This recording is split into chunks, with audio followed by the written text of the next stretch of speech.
This is Tim with Crack Eraser.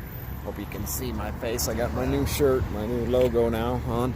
I just wanted to show that on this type of a brake, you don't have to use the dual injector. I drilled it and tapped it with our new exact stop drill collet that we've patent pending on, which gives you the right depth, which is great on these ones that are short off the side, because there's a lot of stress. If you don't get that end tap just right, they tend to want to grow on you.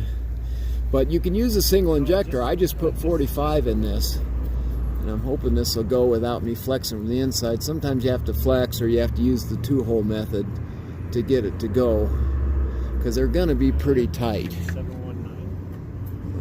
Let's see.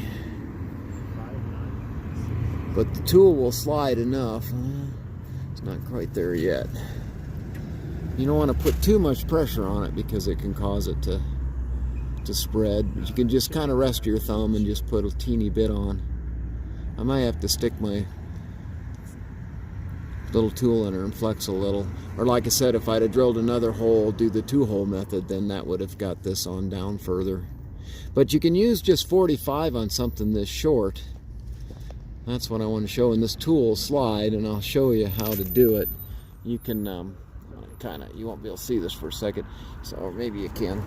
So I'm just kind of holding so we make a seal, and I'm going to let the lever cup lift up, and then I'm just readjusting, so that way the tool will slide real easy. So I actually flipped the lever cup up, but I just hold a little pressure so it could make a seal on it while I was doing that.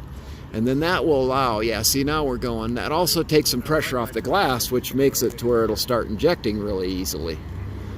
But if there's just a little short one like this, all you need is 45, and you can have the tool slide. And that, like I said, you don't have to use the dual injector. You can just use the single injector tool, and that looks pretty good.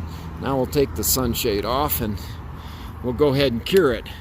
But I just wanted to show that, because I'm going to keep putting stuff up, even though it's going to help everybody. It's also going to show off how great my technology is. Again, this is Tim at crackeraser.com.